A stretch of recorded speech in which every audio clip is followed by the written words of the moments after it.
सपने देखने के लिए कौन से पैसे देने, और मेरे पास हारने के लिए कुछ था ही नहीं। तो मैंने कहा चलो बड़ा गैम्बल खेलते हैं, मैं अब यूपीएससी की तैयारी करूँगा।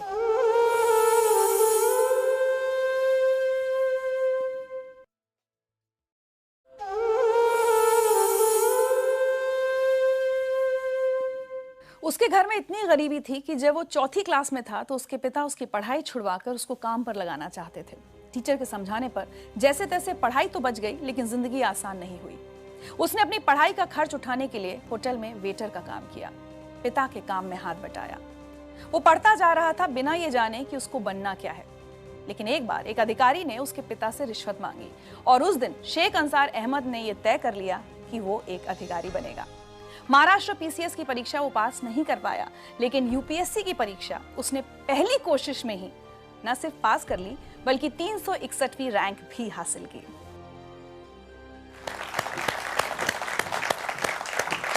शेख अंसार, वेलकम टू जिंदगी लाइव। अंसार, बहुत बहुत बहुत स्वागत है आपका जिंदगी लाइव में। मुझे बहुत अच्छा लग रहा है इतने यंग ऑफिसर को अपने सामने देखकर। चाहूंगी कि आप सबको बताएं कि किस उम्र में आपने यूपीएससी की परीक्षा क्लियर की है। मैं 21 साल का था तब मेरा रिजल्ट आया था। 21 साल की उम्र में मैंने एग्जाम क्लियर की थी। And you been one of the youngest? जी। वाह।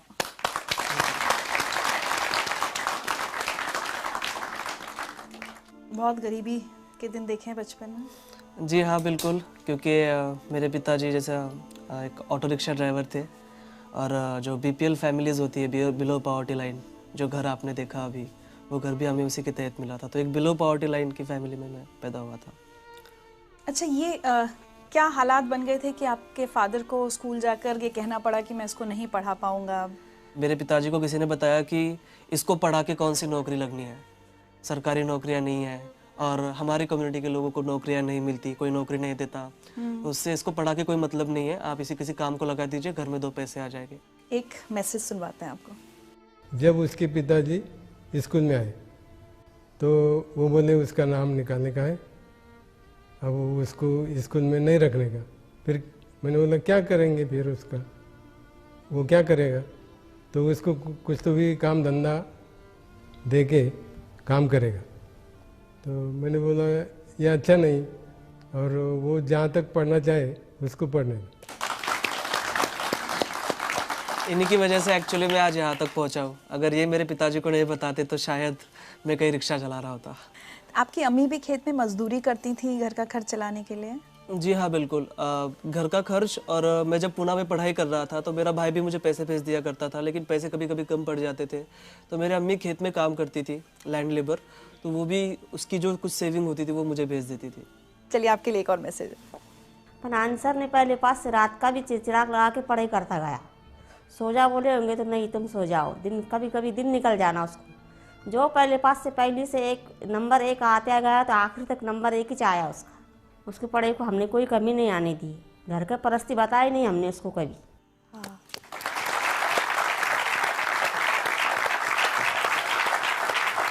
और उस दौरान भी परिवार की स्थिति तो बदली नहीं थी, दिक्कतें थी उस समय भी आपको बहुत काम वाम करना पड़ा अपनी किताबों का खर्च उठाने के लिए।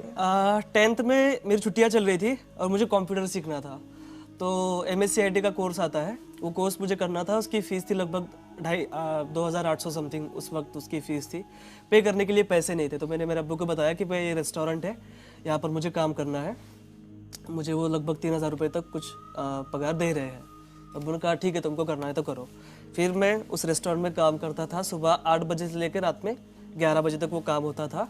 बीच में 2 घंटे छुट्टी मिलती थी, उसमें मुझे मेरा लंच करना होता था, और 1 घंटा मुझे वो जो कोर्स है उसकी तैयारी के लिए जाना होता था। हमारे गांव में ही वो होता था, और काफ़ी डिफ़िकल्ट था मेरे लिए, क्योंकि मुझे वो बड़ा पॉट लेकर पानी लेकर आना पड़ता था कुएं से निकाल कर।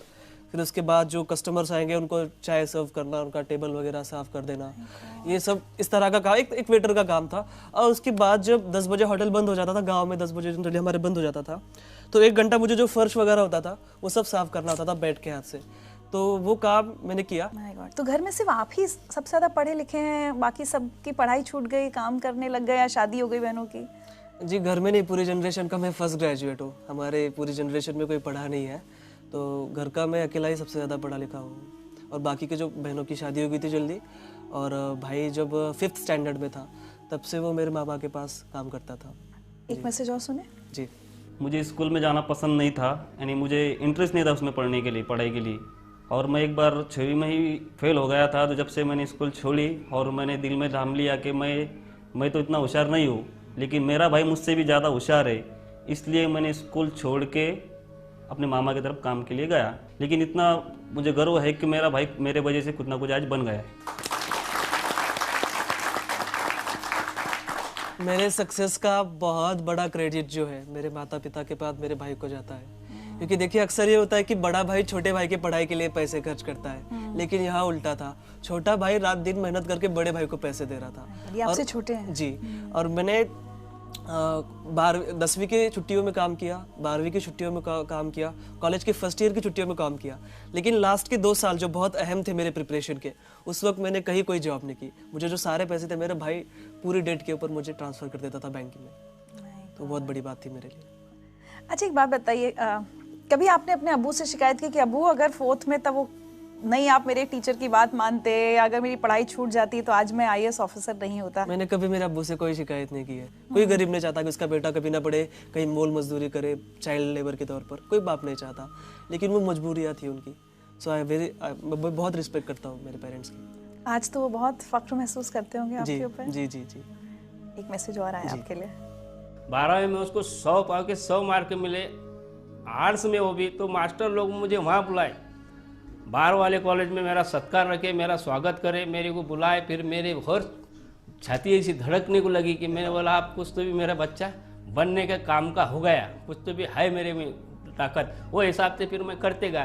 फिर बाद में बोला अपने को जो घर भी बेचना पड़ा और दुकान भी बेचना पड़ी और गाड़ी भी बेचना पड़ी तो भी बेच डालेंगे, अपन अपने बच्चों को पढ़ाएंगे। उन्होंने मुझे पूछे कि आपका बच्चा क्या बना, तो मैं बोला सर मुझे वो भी नहीं मालूम, मैं को इतना मालूम है कि मेरा बच्चा कोई ऑफिसर बने वाला है।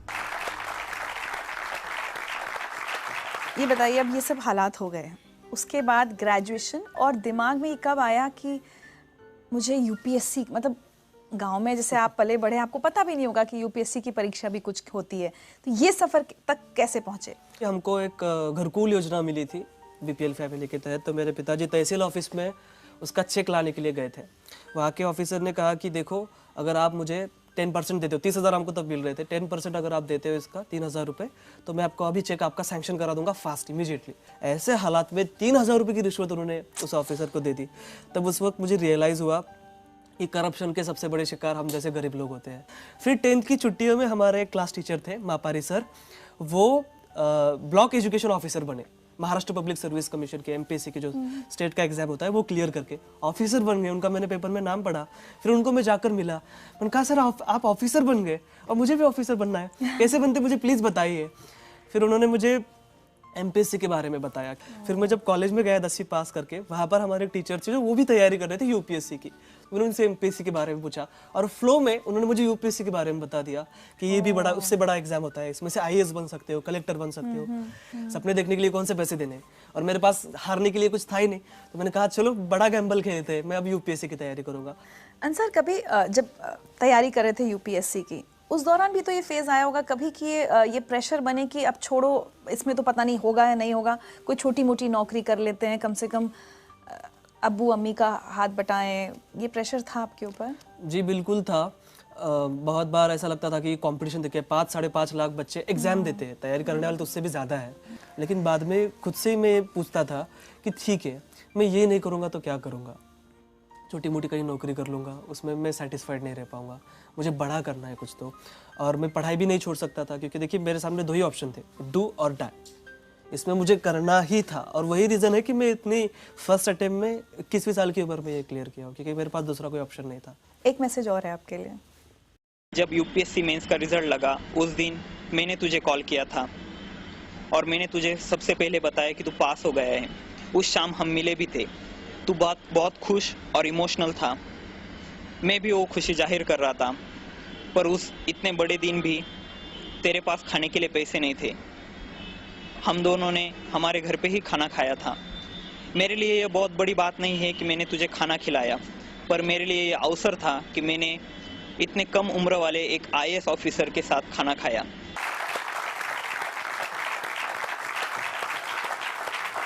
19 फरवरी के दिन मैं लाइब्रेरी में बैठा पढ़ाई कर रहा था और मुझे इसका फ़ोन आया। ने कहा अंसार यूपीएससी का रिजल्ट आ गया। मैंने कहा माय गॉड, मेरे वहाँ पर हार्ट बीट बढ़ गए, मैं समझ में नहीं आ रहा था मैं क्या करूँ। उसने कहा तेरा रोल नंबर बता। मैंने कहा ले लो भाई। मैंने उसको मेरा रोल नंबर भेजा और उसने मुझे कॉल करके बताया कि कॉन्ग्रेचुलेशंस तुम पास हो गए हो। मैं आपको बता नहीं सकता कि वो खुशी क्या थी। मुझे ऐसा लग रहा था कि मैं सातवें आसमान पर हूँ, मेरे पैर ज़मीन पर ही थे, लेकिन मैं बहुत ज़्यादा खुश था। उस दिन शिव जयंती थी, पूना में नगाड़े बज रहे थे और मुझे ऐसा लग रहा था कि ये मेरे जीत के लिए बज रहे हैं। शिव जयंती के दिन मुझे ऐसा लग रहा था कि मुझे गिफ्ट मिल गया हो कोई। मैं बहुत खुश था। मैं मेरे दोस्तों के पास गया, हमने सेलिब्रेट किया। अब डिसाइड किया कि चलो बाहर खाने के लिए चलते हैं। अब जनरली देखिए एक रूल तो ये है कि जो कुछ जीतता है उसको ही खिलाना पड़ता है, उसको ही बिल पे करना पड़ता है। लेकिन मेरे फ्रेंड्स को पता था कि बंदे के पास पैसे नहीं है, तो उन्होंने कहा कि यार छोड़ो यार, बाहर क्यों जाना, रूम पर ही खा लेते। तो हमने उसके रूम पर ही खाना खाया था।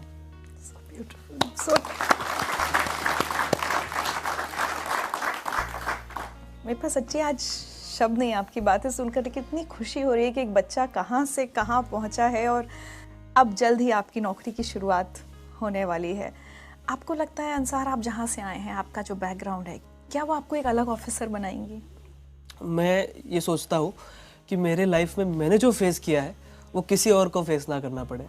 तो जाहिर सी बात है कि मैं एक अच्छा ऑफिसर बन पाऊँगा। मेरे साथ वो मोटिवेशन रहेगा। जब भी मैं किसी बच्चे को कोई काम करते हुए देखूंगा तो मुझे वो फीलिंग आएगी कि कुछ साल पहले मैं भी ऐसा काम कर रहा था और मुझे बहुत बुरा लगता था जब मैं किसी को चाय सर्व करता था या किसी का टेबल साफ़ करता था। तो वो फीलिंग आएंगी और मैं उसके लिए काम करूँगा।